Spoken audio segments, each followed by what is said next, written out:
इसलिए मैंने आपसे पहले ही कहा था कि मैं इस बात को मानने को तैयार नहीं हूं कि आजादी के 50 साल पूरे हो गए। मैं बराबर यही कह रहा हूं कि गुलामी के जो 500 साल शुरू हुए हैं वो ही कंटिन्यू हो रहे हैं। आजादी आई नहीं, और क्यों, उसके गंभीर कारण हैं, और उन गंभीर कारणों को मैं आपसे शेयर करना चाहता हूं।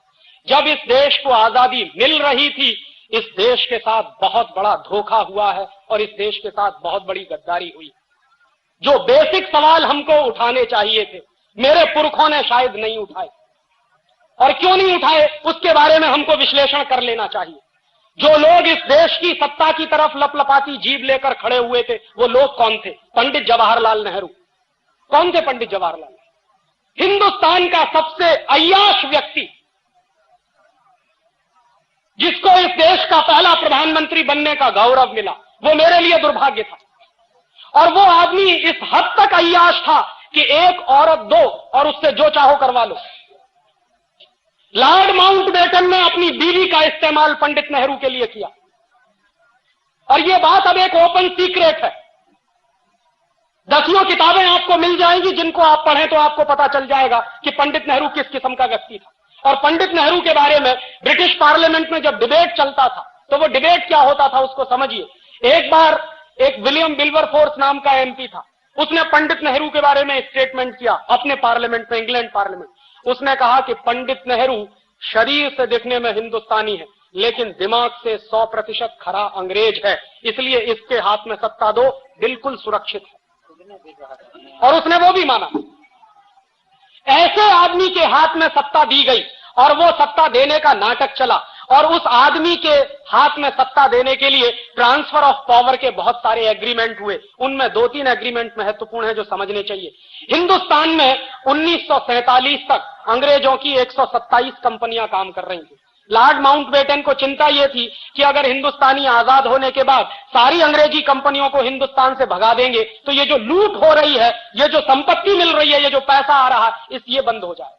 तो पंडित नेहरू के साथ लॉर्ड माउंटबेटन की चर्चा हुई, और पंडित नेहरू ने कहा कि आप चिंता मत करिए, हम अंग्रेजों की एक कंपनी को भगाएंगे, ईस्ट इंडिया कंपनी, बाकी 126 कंपनियों को हिंदुस्तान में रख लेंगे। ईस्ट इंडिया कंपनी को भगाना इसलिए जरूरी है क्योंकि सारे देश में ईस्ट इंडिया कंपनी के खिलाफ माहौल बना हुआ है। इसलिए सिर्फ ईस्ट इंडिया कंपनी को विदा कर दो, बाकी जो अंग्रेजी कंपनियां हैं उनको इसी देश में हम रख लेंगे। और उनमें से 1-2 नाम मैं आपको गिना दूं जिनको पंडित नेहरू ने जाने नहीं दिया। ब्रुक बॉन्ड इंडिया लिमिटेड, ये अंग्रेजों की कंपनी, आज की नहीं, सन 1890 की। लिप्टन इंडिया लिमिटेड, ये अंग्रेजों की कंपनी, आज की नहीं है, सन 1892 की, आज से 100 साल 150 साल पहले की कंपनी। और ऐसी 126 कंपनियों को पंडित नेहरू ने बाकायदा ट्रांसफर ऑफ पावर के एग्रीमेंट करके अंग्रेजों की कंपनियों को रखा। तो आजादी का मतलब क्या था? ईस्ट इंडिया कंपनी को भगा देंगे और बाकी अंग्रेजी कंपनियां जो इस देश को लूट रही हैं उसको नहीं भगाएंगे। और इतना ही नहीं, उसके बाद दूसरी बात जो हुई वो उससे भी ज्यादा खतरनाक मैं मानता हूं। 1946 में इंग्लैंड की पार्लियामेंट में इंडियाज इंडिपेंडेंस एक्ट पारित हुआ, आजादी का कानून, भारत की आजादी का कानून। और मेरे जैसे नौजवान से अगर पूछा जाए तो हिंदुस्तान को ब्रिटेन के पार्लियामेंट से कानून पारित करने के बाद आजादी दी गई है, हमने आजादी ली नहीं। क्योंकि यह तो मैं बहुत बेचारगी की स्थिति मानता हूं कि कोई हमको कानून पारित करके आजाद करे। और पार्लियामेंट के नियम होते हैं, अगर मान लीजिए आज पार्लियामेंट ने एक कानून पारित किया और उस कानून के पारित होने के बाद हमको आजाद किया, कल को अगर वो पार्लियामेंट उस कानून को वापस ले ले तो हमारी आजादी का होगा क्या? इसलिए यह सबसे गंभीर सवाल था कि 1946 में इंग्लैंड का पार्लियामेंट अगर इंडियाज इंडिपेंडेंस एक्ट पारित करता है और उस एक्ट को पारित करने के आधार पर इस देश में कुछ लोगों का चुनाव होता है, जिनकी संविधान सभा बनाई जाती है, और उस संविधान सभा के आधार पर कॉन्स्टिट्यूशन का निर्माण होता है। और कॉन्स्टिट्यूशन भी क्या बना? 1935 में अंग्रेजों ने गवर्नमेंट ऑफ इंडिया रूल पारित किया इस देश पर शासन करने के। और 1935 का जो गवर्नमेंट ऑफ इंडिया रूल था वो हिंदुस्तान को उन्होंने अगले 1000 साल तक गुलाम बनाए रखने के लिए पारित किया। उस गवर्नमेंट ऑफ इंडिया रूल को आजादी के बाद हिंदुस्तान के संविधान का आधार बनाया गया। ये बहुत ही दुर्भाग्यपूर्ण था।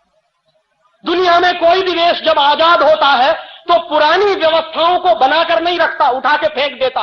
फ्रांस भी अंग्रेजों का गुलाम रहा और फ्रांस ने 1790 में जब वहां क्रांति हुई और फ्रांस की आजादी आई तो फ्रांस ने अंग्रेजों का बनाया हुआ संविधान, फ्रांसीसी लोगों ने अंग्रेजों के बनाए हुए कानून सब उठा के फेंक दिए, तब फ्रांस आजाद हुआ। अमेरिका भी गुलाम रहा है यूरोप के लोगों का, और जब अमेरिका में आजादी आई, अमेरिका अपने सिविल वॉर से बाहर निकला और अमेरिका जब आजाद हुआ तो अमेरिका की आजादी के बाद भी वहां के लोगों ने अंग्रेजों के बनाए हुई जितनी व्यवस्था और कानून थे सब उठा के फेंके।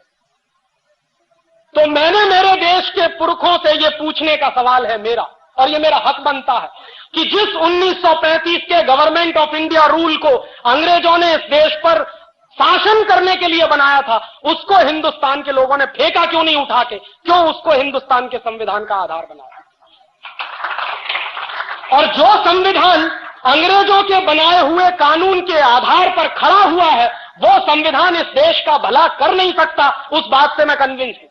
और आप देख लीजिए, 1935 का गवर्नमेंट ऑफ इंडिया रूल मैंने निकलवाया और 1935 के गवर्नमेंट ऑफ इंडिया रूल को एक बाजू में रखा और हिंदुस्तान के संविधान को दूसरे बाजू में रखा।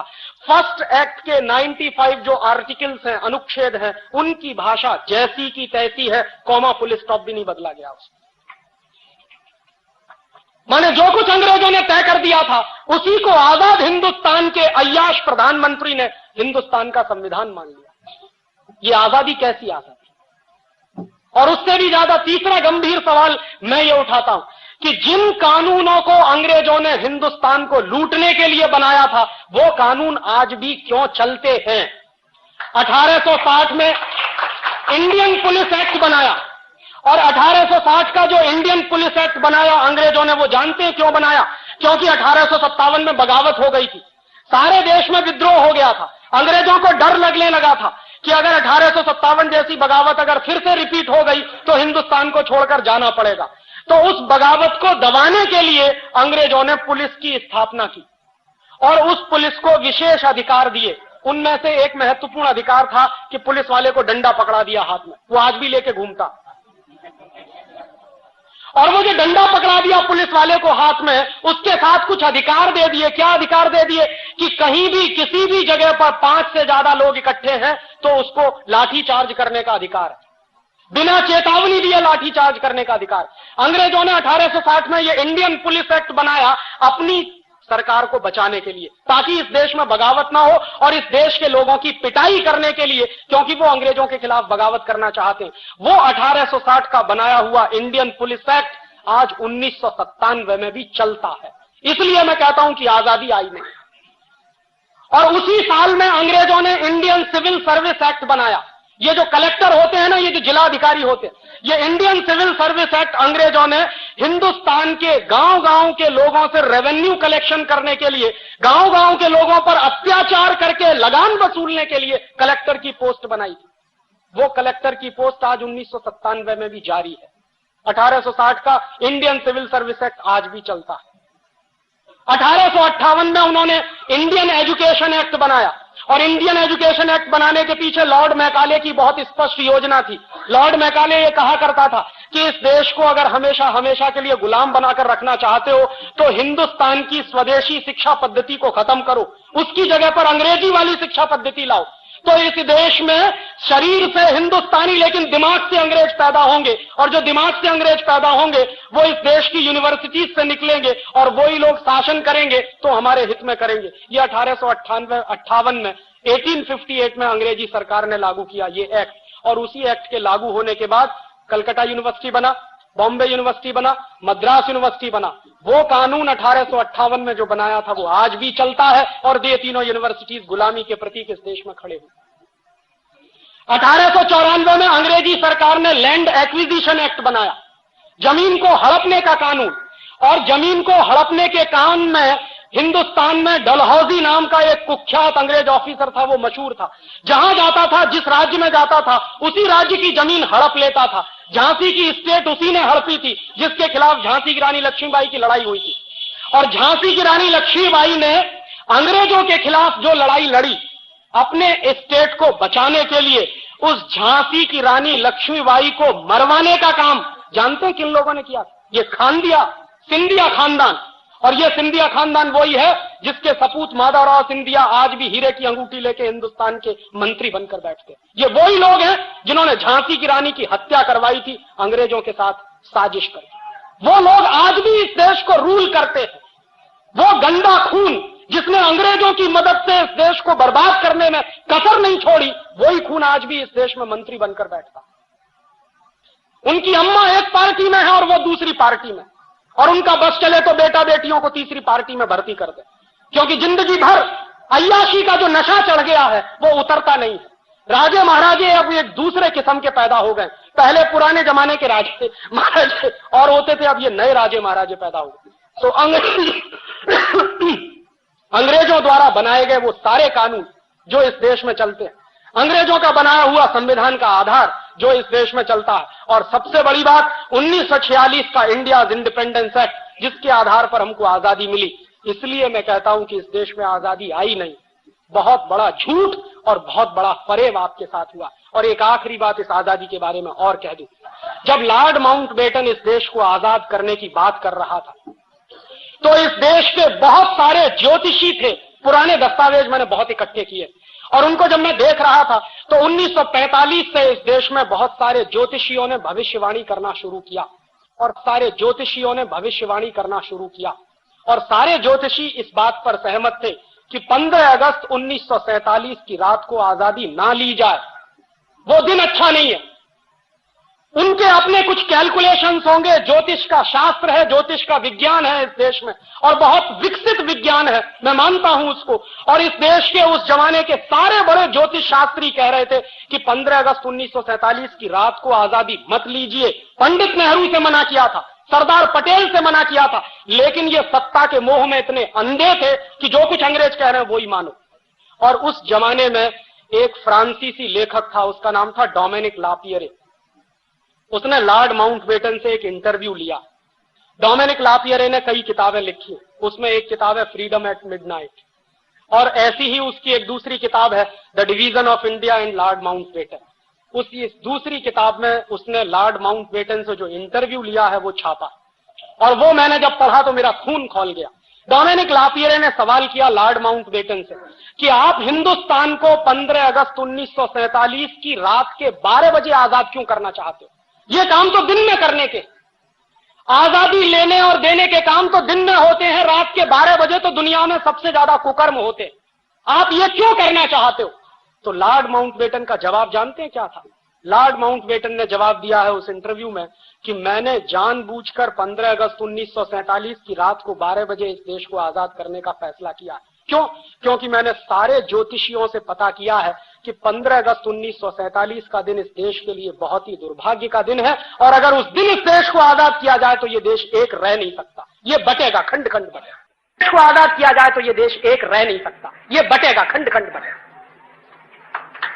तो इसलिए मैंने इस देश को 15 अगस्त 1947 की रात को ही 12 बजे आजाद करने का फैसला किया है, क्योंकि सारे बड़े ज्योतिषी ये कह रहे हैं कि ये देश खंड खंड टूटेगा, एक नहीं रहेगा अगर इस दिन इस देश को आजादी मिले। एक बात, और दूसरी बात उससे भी ज्यादा महत्वपूर्ण उसने कही, उसने कहा कि 15 अगस्त 1945 अंग्रेजों के लिए विश्व विजय का दिवस है। क्यों? क्योंकि 15 अगस्त 1945 को जापान की आर्मी ने अंग्रेजों के सामने सरेंडर किया था। क्यों किया था?